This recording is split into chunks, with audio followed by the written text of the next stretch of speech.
back to my channel. Today I'm going to share with you a sample lesson from my brand new curriculum, Nurturing Connections in Reading Level A. So we're going to go through it step by step so you can take a good look and see if it might be a good fit for your family. But who is this curriculum for, first and foremost? It is for the beginning reader, anywhere between the ages of 3 and 6 or 7 years old. So if you have a child anywhere in there that may be struggling with learning their letters sounds, maybe struggling with blending those sounds together to read new words, or is just interested in wanting to learn to read, this would be a great curriculum to check out because it takes them step by step through the process of reading.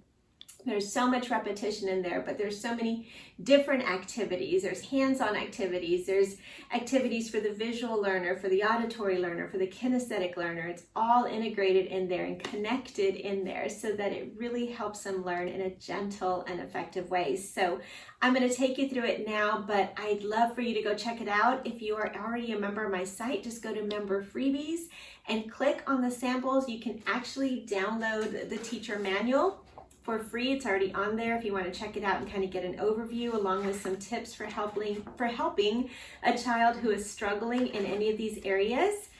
You can also download the first 16 lessons of the curriculum along with the flashcards that go with it. So head on over. If you're not a member, it's absolutely free. You can check that out as well. Just sign up.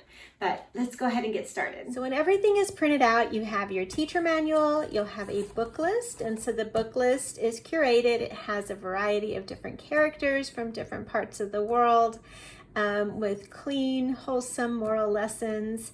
And it includes 2 book titles for every letter of the alphabet to connect with the visual cues for each letter. So that comes with the curriculum. And then you have your 3 booklets. And so you can choose to bind them like I did here, or you can put them all into a folder or folders and then just pull out a page each day as you complete those lessons. Some of you may opt to put them in a binder or in sheet protectors, whatever works for you. This is just an example of how I put mine together. But I do want you to note that at the end of each booklet, you do have an assessment and review. And so you have a few pages here for review, and then it does have an assessment so that you can keep track of your child's progress. And so at the very back of your teacher manual, you'll have the letters put up with the letter names and then the sounds. And so you'll be able to monitor their progress. This particular piece here is for you, not for the child. We don't want to put any undue stress on them.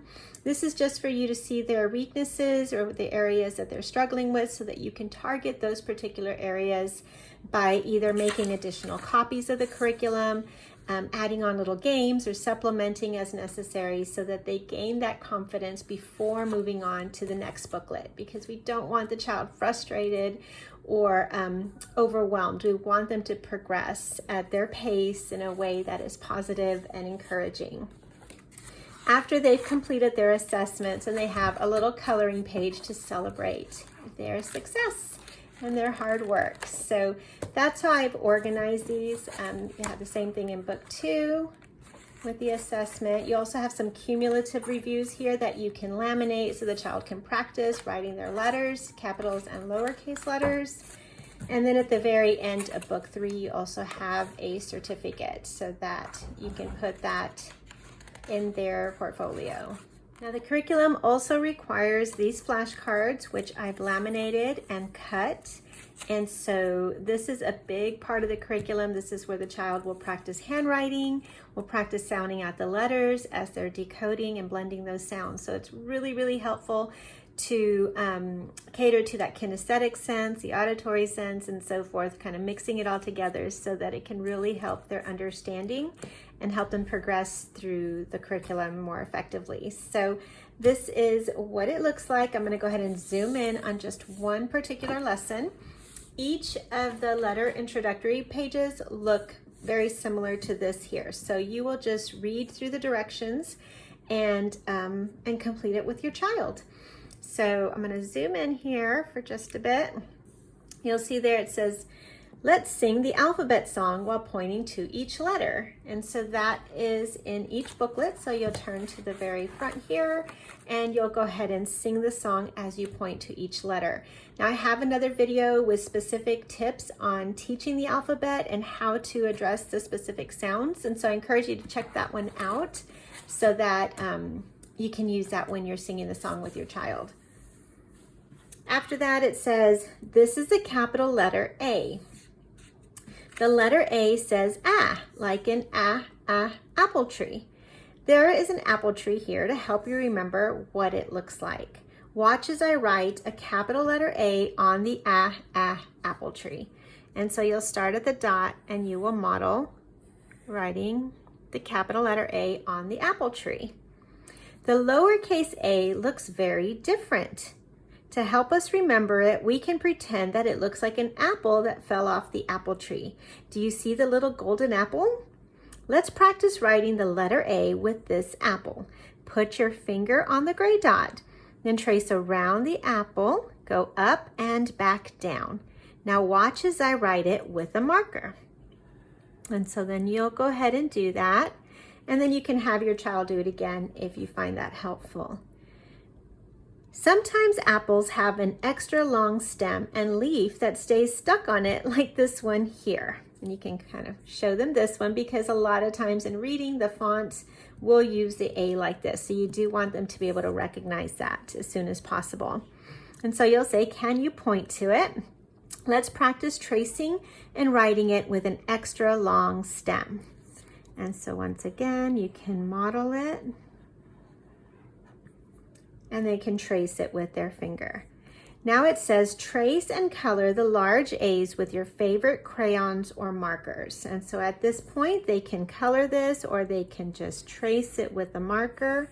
They can use crayons, they can use watercolor paints, whatever they prefer.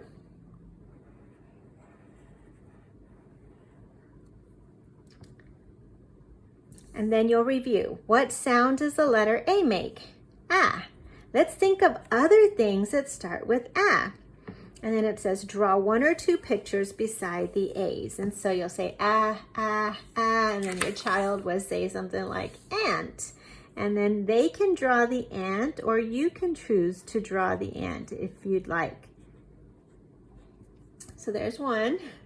And then you can continue on until you have at least two pictures here. I found that with my daughter, she enjoyed making the drawing. So she did another apple tree, an alligator, an ant, and an apple there. So you can see this becomes their own. It's something that's very personable, something that they can take ownership of. And so these pages become very special and help them to remember those letters and those sounds. After they've done that, then you'll practice writing the letter A on flashcard A. And so on this particular flashcard, they have 3 opportunities to practice writing that letter.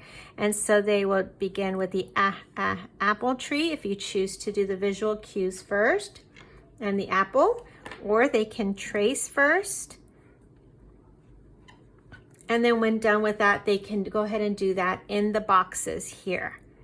And so this is developmentally appropriate for children who are not yet ready to write on lines and to, be limited by those lines. This allows them to practice those letter formations in a way that is easy for them to do, and they can be successful at it as well. So this is what we use throughout the curriculum. You can see just by doing this little card, they've already practiced the capital letter A 3 times. They've practiced the lowercase letter 3 times. You add this one on, that's 4 times. And then as they work through it, they're going to do this every day for the next 2 days. And so by the end of it, they've had 10 repetitions of handwriting practice in an easy and enjoyable way. The kids love these cards. They're easy to erase, and then they can grab them throughout the day and practice. Apple tree, apple. And it's something you can use in a variety of ways.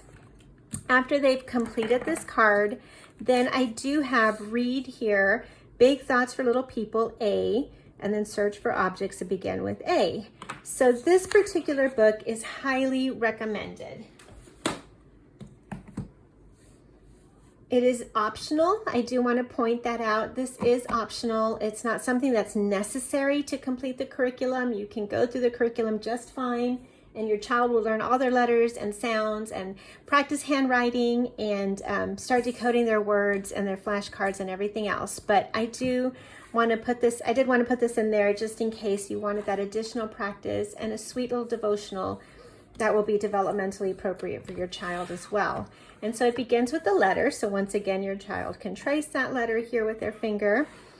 It gives them a little rhyme. A is for asking. We ask when we pray. God is happy to answer and help us each day. And then it gives you a little bitty paragraph to read that explains this further.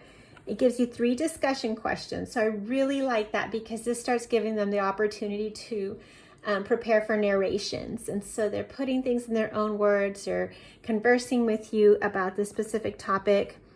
Then there is a Bible verse that it connects with it, so they can memorize that if you choose, or it's just something you can post up and read to them every day for that week or for those next couple of days, depending on how you choose to use the curriculum. And then after that, you have this picture here, and in the picture are different objects that begin with the letter A. And so you can search together, apple, apple tree, and if you want to introduce the other sounds, you can, acorn or airplane. If you're not ready to do that just yet, that's okay. That comes in level B, but this is an opportunity to at least look for a couple of different objects here that begin with the letter A. And so that's what this particular piece is. Search for objects that begin with A. Again, optional, but a great activity there that can just help bring the connections together and support their learning here. Now the next day, I'll share with you what this looks like. After an introductory page, there are 2 practices that follow.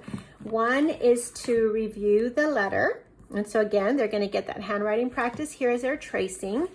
Then they will practice identifying the letter and or the sound on the next page. And then the following, they'll do the same thing. So here they just know the letter A. They will be using watercolor paints to paint the capital letters one color and the lowercase letters the other color. And then they're going to go around and say and so forth. You can see an example here of my daughter's when she completed this particular page. It's just a painting there. So very simple, but again, you're getting that repetition, and you'll see here again, practice writing the letter A on flashcard A or on a chalkboard. So on the next day, they can continue on the card. That gives them 3 more repetitions. And then you can give them a dry erase board or a chalkboard to practice writing it once more. I also included the idea for a salt tray. And so salt tray is simply getting like a shoebox lid and putting some salt in it. And then they can practice their letter formation here as well. So a variety of ways of doing this. The reminder is here for them to practice it. You can do that however you see fit. You could do that with sidewalk chalk and go outside, or you can even have them build it with just different objects from around the house. You know, build the letter A, and you can cover it up there and so forth. So the opportunities are there, the reminders are there to really help them learn and grow at their pace. This particular activity has them looking for the letter A in the mixture of other letters. And so they have to identify it. Once again, they're coloring it. It says point to each A and say A and its sound. So they're saying A, because you want that to be automatic so that when they begin blending the sounds, then they'll be able to do that easily. Once again, they're going to practice their flashcards and a chalkboard, and then you'll end it up with a story there. Now, as they learn more letters, of course, you have things mixed together, and then you have the blending activities. Every 4th lesson, you have a blending activity that builds slowly, something you'll be modeling for them, but it'll really help establish that foundation in beginning reading so that they can gain that confidence before moving on. But other than that, that is what a sample lesson looks like. I hope that's helpful. You can actually download the first, I think, 16 lessons and try it for free. You can also download the first set of flashcards and try them for free. See if it works, if it's helping your child read and learn their letters and their letter sounds. Then you can always purchase this on my website at nurturingconnectionshomeschool.com.